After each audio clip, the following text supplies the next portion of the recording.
Oggi dipingiamo questo anemone a pastello morbido ed è più semplice di quanto pensi, anche se sei alle prime armi.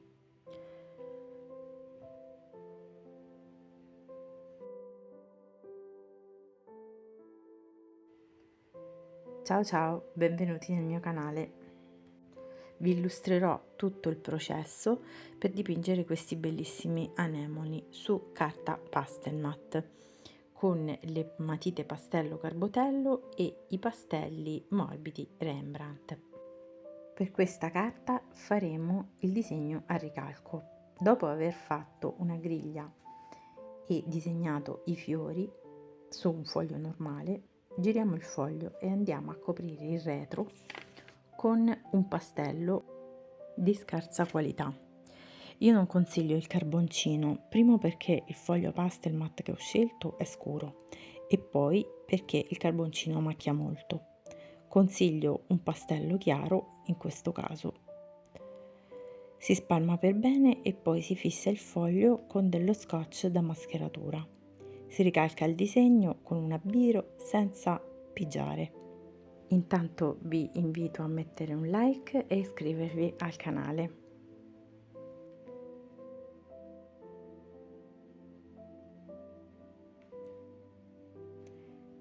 Poi ripassiamo le linee principali, in questo caso con un rosso.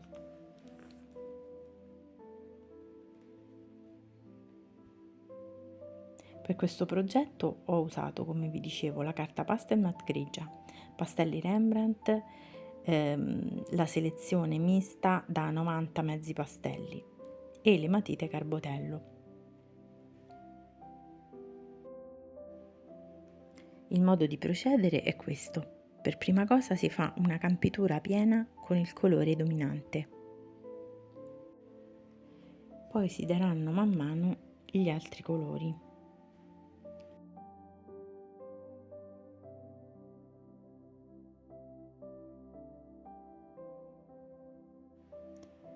In questo caso ho dato un rosa pallido per i petali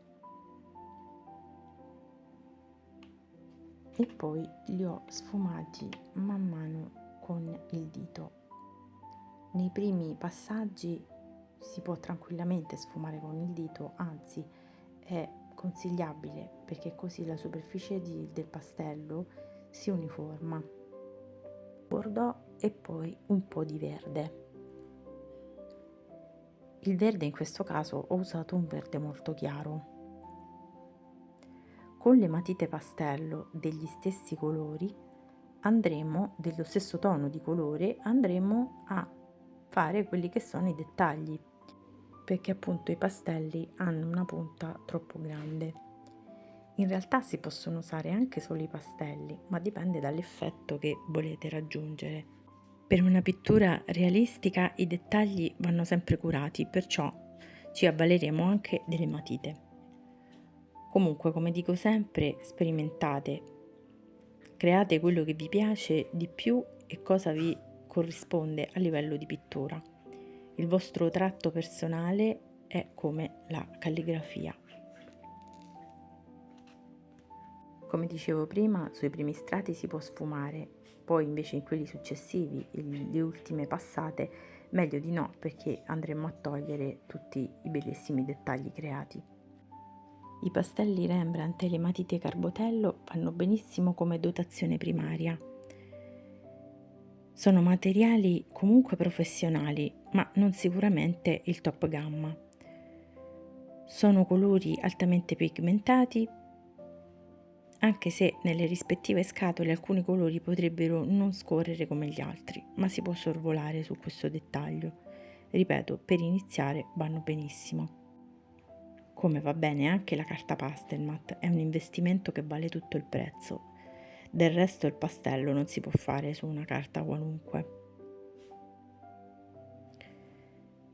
Ho usato pochi colori, ma va bene se abbiamo nella nostra palette tutti e tre i colori primari. Il rosso lo abbiamo e poi abbiamo il verde che è formato dal blu e dal giallo.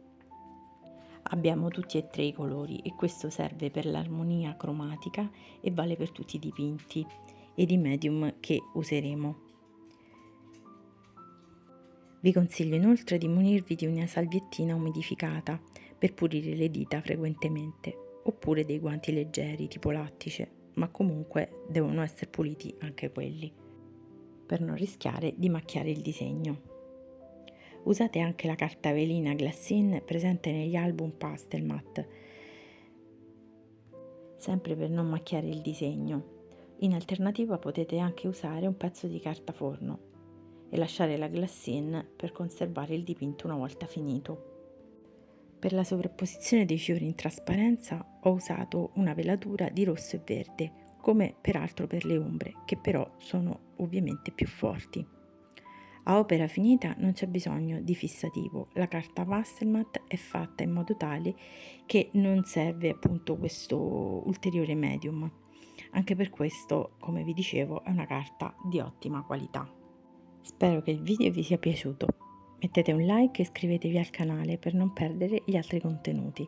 Se avete domande scrivetele pure nei commenti. Io vi ringrazio e ci vediamo alla prossima. Ciao ciao!